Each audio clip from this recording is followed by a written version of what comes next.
I used to think that marriages ended because of big things.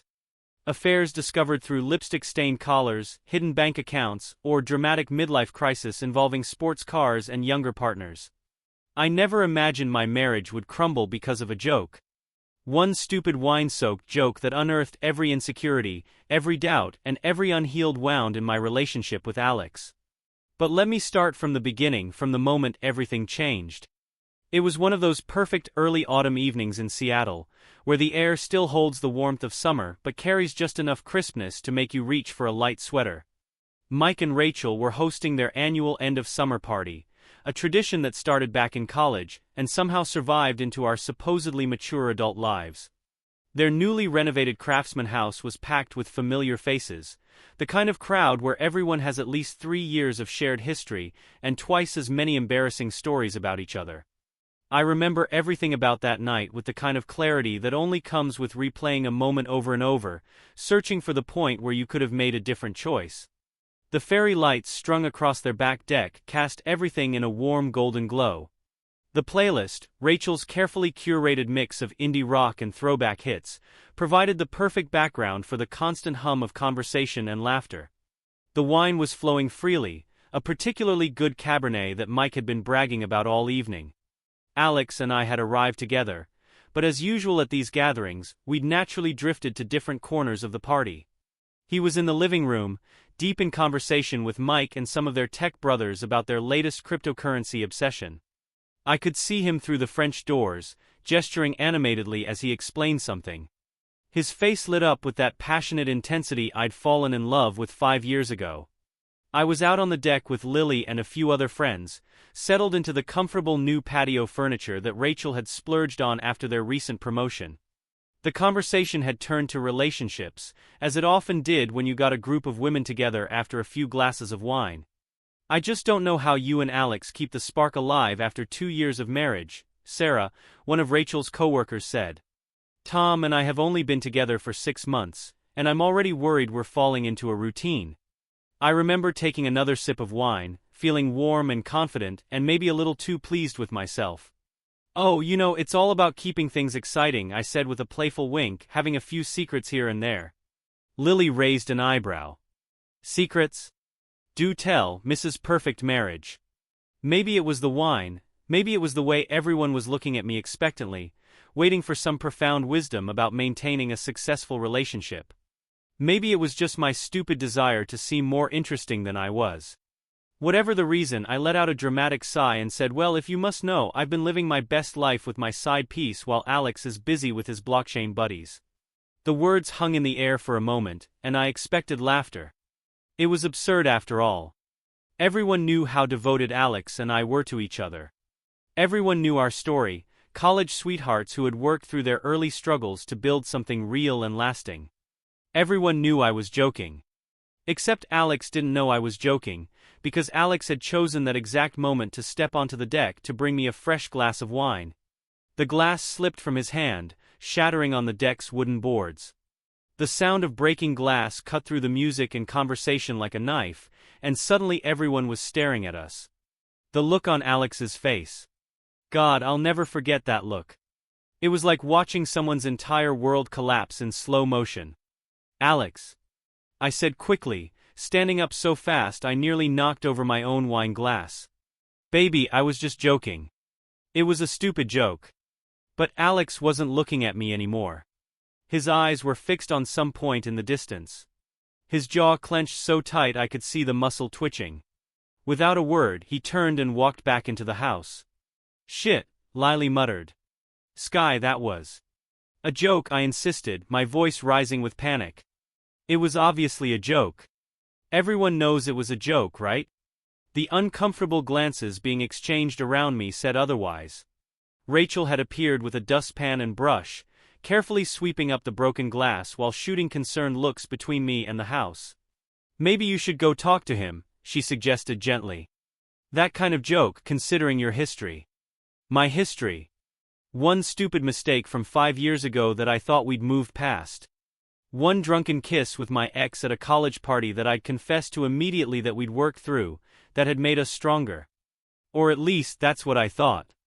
I found Alex and Mike's study, a small room filled with vintage movie posters and computer equipment.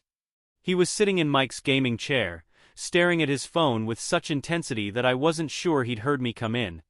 "Alex," I said softly, closing the door behind me. "Baby, please look at me. Why would you say something like that?"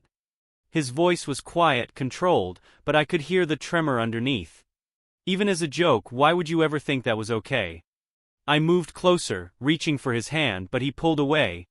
"I was just being stupid, trying to be funny. You know me, you know I would never." "Do I?" He finally looked up at me, and the pain in his eyes made my stomach drop. "Because I thought I knew you 5 years ago too. I thought I knew you wouldn't kiss your ex while we were together, but you did that, didn't you? That was different." I protested. "We were barely dating then, and I told you immediately. I'd spent 5 years proving to you that you can trust me." "Have you?" He stood up suddenly, running his hands through his dark hair in frustration. "Because from where I'm standing, you just joked about cheating on me in front of all our friends." "Who does that, Sky? Who jokes about something like that unless—" "Unless what?" I demanded, anger starting to bubble up through my panic. "Unless I'm actually cheating. Is that what you think?" "I don't know what to think anymore." He pulled out his phone again, his thumbs moving rapidly across the screen. "Let me see your phone." "What?" "No." I instinctively clutched my phone tighter. "I'm not letting you go through my private messages because you can't take a joke." "Why not?" "If you have nothing to hide." "Because I shouldn't have to prove myself to you." I was shouting now, not caring who might hear. "Because we've been together for 5 years, married for 2, and you should trust me." "Trust has to be earned," he said, his voice ice cold. "And right now you're not doing a great job of earning it." The drive home was excruciating. Alex insisted on driving despite having had a few beers, claiming he was fine and ignoring my suggestion to call an Uber. The silence in the car was so thick I could barely breathe. I watched the city lights blur past my window, trying to figure out how everything had gone so wrong so quickly. When we got home to our apartment, a beautiful 2-bedroom with a view of the city that Alex's parents had helped us buy as a wedding present, Alex went straight to the guest room and locked the door. I stood in our hallway, staring at the closed door, surrounded by photos of our life together. Our wedding day, where we both looked impossibly young and happy. Our honeymoon in Greece, my skin sun-kissed and Alex's arms around me as we posed in front of the Santorini sunset. Christmas at his parents' house, both of us in ridiculous matching sweaters that his mom had insisted on. I changed into one of Alex's old college t-shirts, my usual sleeping attire, and climbed into our bed alone. The sheets still smelled like his cologne, and I buried my face in his pillow, letting the tears finally come. I could hear him moving around in the guest room, probably pacing like he always did when he was upset. Around 3 in the morning I heard him go to the kitchen. The familiar sound of the coffee maker starting up told me he was doing what he always did when he couldn't sleep, making coffee and working on his laptop. I wanted to go to him, to wrap my arms around him from behind like I usually did when he was working late, to kiss his neck and tell him to come to bed. But something held me back. Pride, maybe. Or fear. Fear that he wouldn't want me to touch him. Fear that he'd pull away again. Morning came too quickly and not quickly enough. I'd barely slept, drifting in and out of restless dreams where I kept trying to tell Alex something important, but no words would come out. When I finally gave up on sleep and went to the kitchen, I found him sitting at our dining table, a stack of papers in front of him, and his laptop open. "I wanted divorce." The words hit me like a physical blow. I actually stumbled backward, grabbing the kitchen counter for support. "No," I said, shaking my head. "No, Alex, you can't be serious. This is insane. I've been up all night thinking about it," he said, his voice eerily calm. He looked terrible, dark circles under his eyes, his usually neat hair a mess, still wearing his clothes from the party. "I can't do this anymore. Sky, I can't live like this." "Like what?" I moved closer, wanting to touch him, but afraid he'd pull away again. "Alex, nothing happened. It was a joke." "It's not about the joke." He slammed his hand on the table, making me jump. "Or maybe it is. Maybe the joke just made me realize that I never really got over what happened before. That every time you go out with your friends, every time you work late, every time you're texting and smiling at your phone, there's this voice in my head wondering if I'm on you. I felt sick. After everything we've been through, after everything we've built together, you still think I would do that? I don't know what to think anymore. He pushed the papers toward me. I had my father's firm draw these up this morning. I stared at the papers without really seeing them. Divorce papers. My husband had gotten divorce papers drawn up in the middle of the night because of a stupid joke. No, I said again, more firmly this time. I'm not signing anything. This is ridiculous, Alex. We need to talk about this. We need to go to therapy or something. I've already made an appointment with Dr. Martinez for this afternoon, he said, standing up. But I'm not doing it to save our marriage. I'm doing it because I need to work through my own issues. Your own issues. I laughed, but it came out more like a sop. What about our issues? What about everything we've built together? Are you really willing to throw it all away over this? He looked at me, then really looked at me. And for a moment I saw my Alex, the boy who had asked me out 3 times before I said yes. The man who had proposed on the ferry to Bainbridge Island, because that's where we had our first real date. The husband who still left little love notes in my lunch bag, even after 2 years of marriage. I love you, Sky, he said softly. But sometimes love isn't enough. I called Lily as soon as Alex left for work.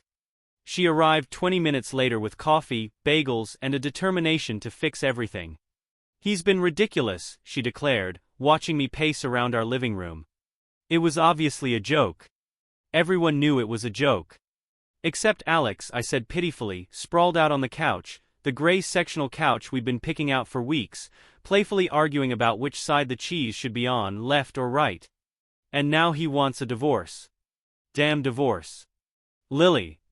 Have you called Sarah? Lily asked, referring to my mother-in-law. She loves you. Maybe she can talk some sense into him. Sarah had always been more like a friend than a mother-in-law.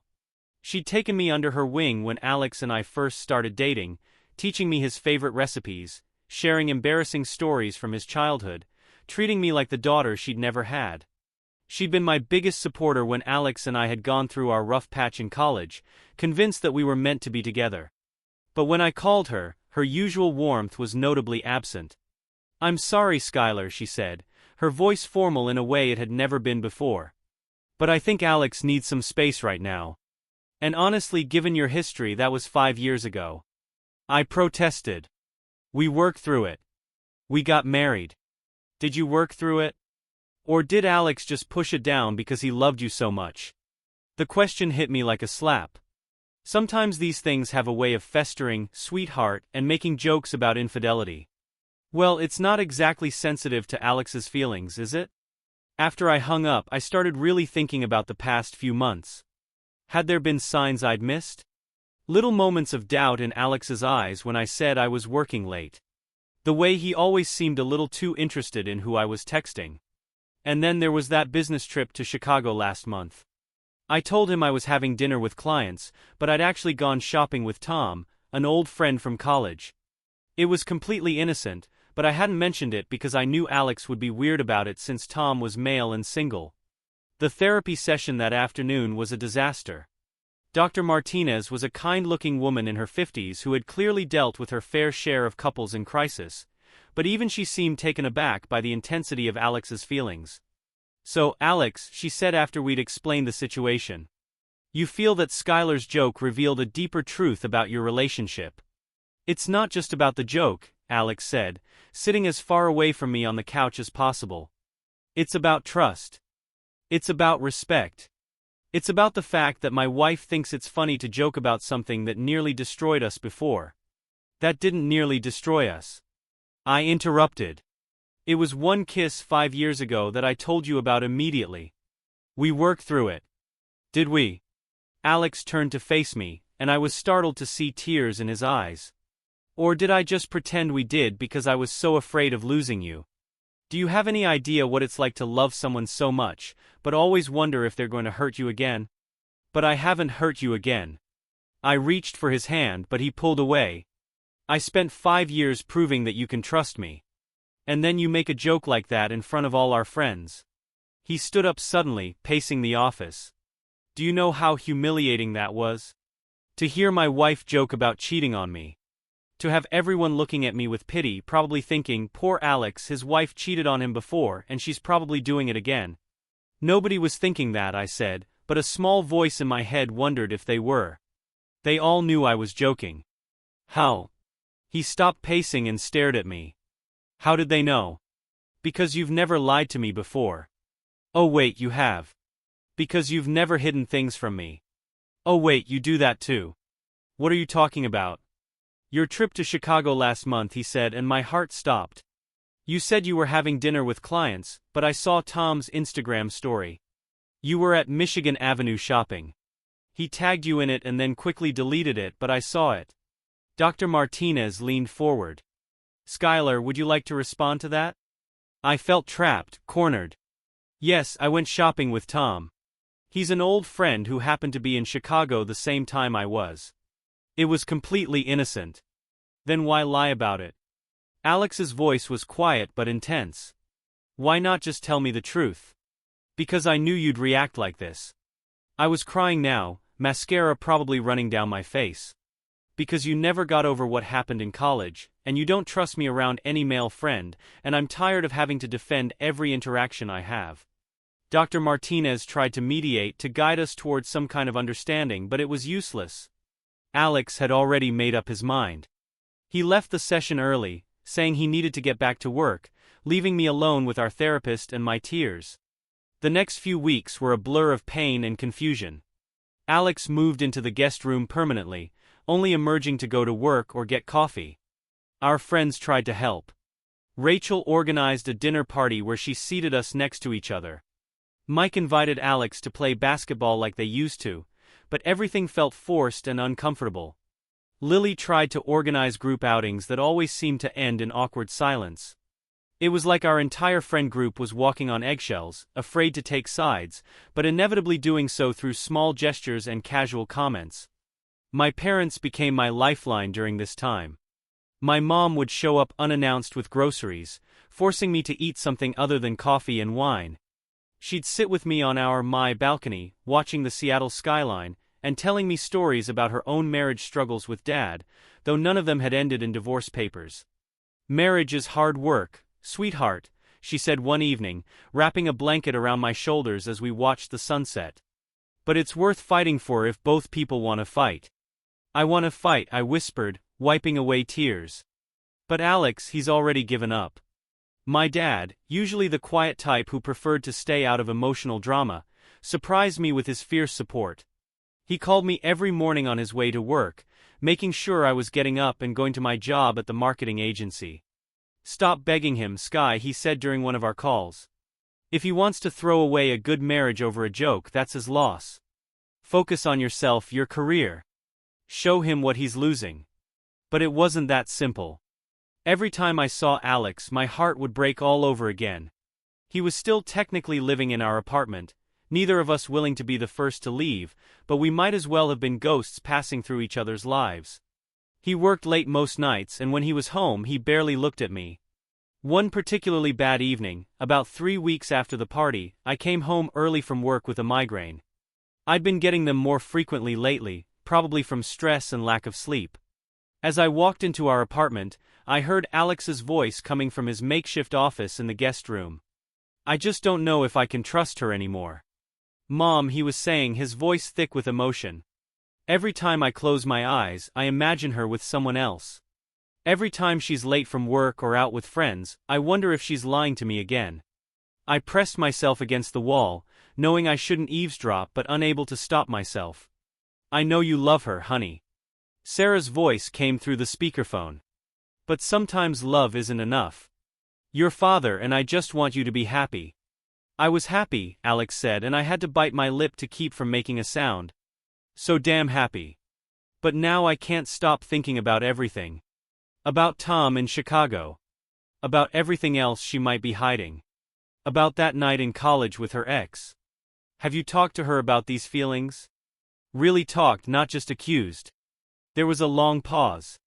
Every time I try, I get so angry.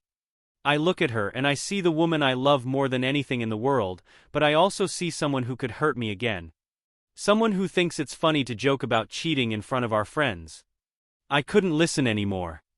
I grabbed my keys and ran out of the apartment, not caring that my head was pounding or that I'd left my purse behind. I drove endlessly through the city streets, eventually ending up at Cary Park, where Alex had proposed 3 years ago. I sat on a bench, staring at the Space Needle lit up against the night sky, and called Lily. "I think it's really over," I said when she answered. I just heard him talking to his mom. He can't even look at me without thinking about what happened in college. How you fight against a ghost from 5 years ago. You shouldn't have to, Lily said firmly. Sky, you made a mistake when you were 19. You kissed an ex at a party and immediately told Alex about it. Normal people don't hold on to something like that for 5 years. But I lied about Chicago, I admitted quietly. I told him I was with clients when I was shopping with Tom. Because you knew he'd overreact. Because he's made you feel like you can't have male friends without it being suspicious. That's not healthy, Sky. That's not trust. I thought about what she was saying. Had I been enabling Alex's insecurities by tiptoeing around them? By hiding innocent interactions because I was afraid of his reaction? Had we ever really dealt with what happened in college? Or had we just pushed it down under layers of love and hope? The next day I decided to try one last time to really talk to Alex. I waited until he came home from work, earlier than usual for once, and found him in the kitchen making coffee. "Can we talk?" I asked, trying to keep my voice steady. "Really talk, not argue." He looked at me for a long moment, then nodded. We sat at our dining table, the same table where he presented me with divorce papers weeks ago. The papers were still there and signed, lurking in a drawer like a ticking bomb. "I'm sorry," I started. "Not just for the joke but for Chicago. For not being honest about seeing Tom. I should have told you the truth." "Why didn't you?" His voice was soft, curious rather than accusatory for once. "Because I took a deep breath.